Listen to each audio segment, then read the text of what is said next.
ہاں اچھا کس کی؟ ان کو بلا رہے ہیں، بیٹھے ہیں آپ؟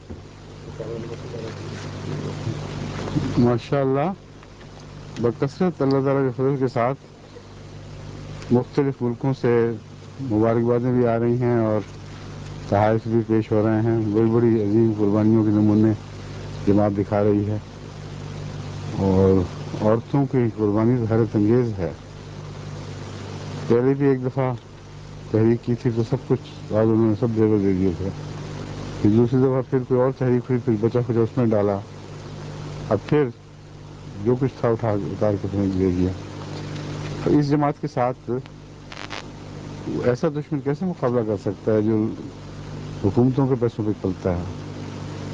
قرآن کریم نے تو یہ مضمون بیان فرمایا ہے کہ ان اللہ اشتری من المؤمنین انفسهم واموالهم بان لهم الجنہ، کہ اللہ نے مومنین سے ان کی جانیں بھی، ان کے مال بھی خرید لی ہیں، اس لیے کہ ان کو اس کے بدلے میں جنت عطا فرمائے گا.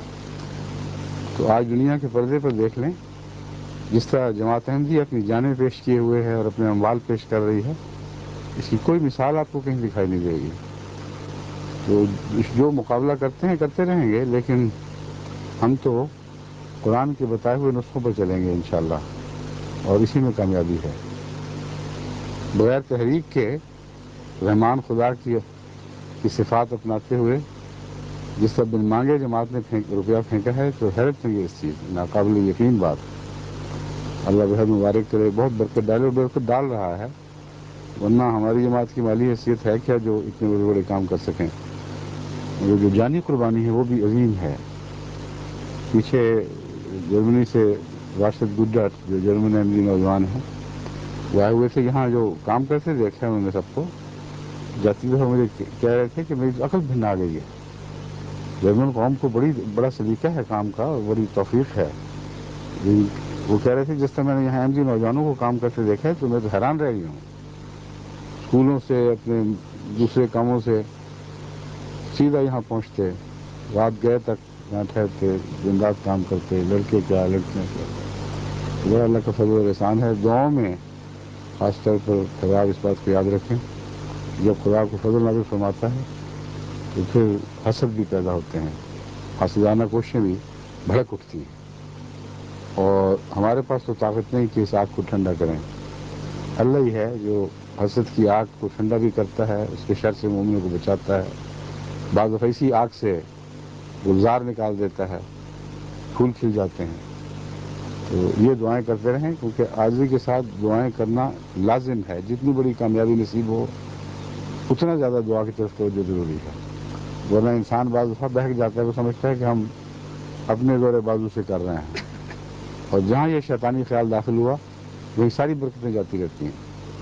اس لیے جو خدا کامیابی عطا فرمائے، عجز زیادہ اختیار کریں، خدا کے حضور زیادہ جھکیں، دعاؤں سے اور زیادہ اس کے فضل ڈھونڈیں. یبتغون فضلا من اللہ و رضوانہ کا نمونہ بنیں. تراہم رکعا سجدا یبتغون فضلا من اللہ و رضوانہ. یہ کس کی علامتیں؟ حضرت محمد رسول اللہ صلی اللہ علیہ وعلی آلہ وسلم کے صحابہ، آپ کے غلاموں کی.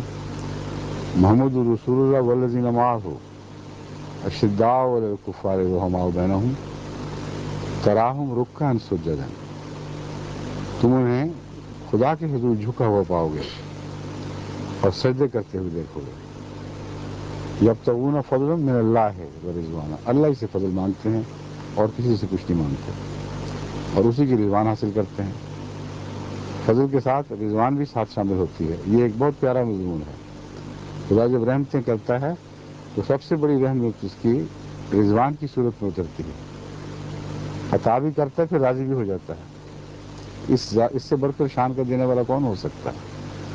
بس میں آپ کو آغاز میں یہ توجہ دلا دیتا ہوں کہ جہاں بکثرت جماعت کی طرف سے بے حد حمد و ثنا کے گیت مل رہے ہیں، وہاں بعض دفعہ خوشی کا اظہار ایسا رنگ اختیار کر جاتا ہے کہ جس سے میں سمجھتا ہوں یہ نصیحت ضروری ہے کہ اس خوشی کو رکوع و سجدے کی حالت میں رکھیں اور اللہ سے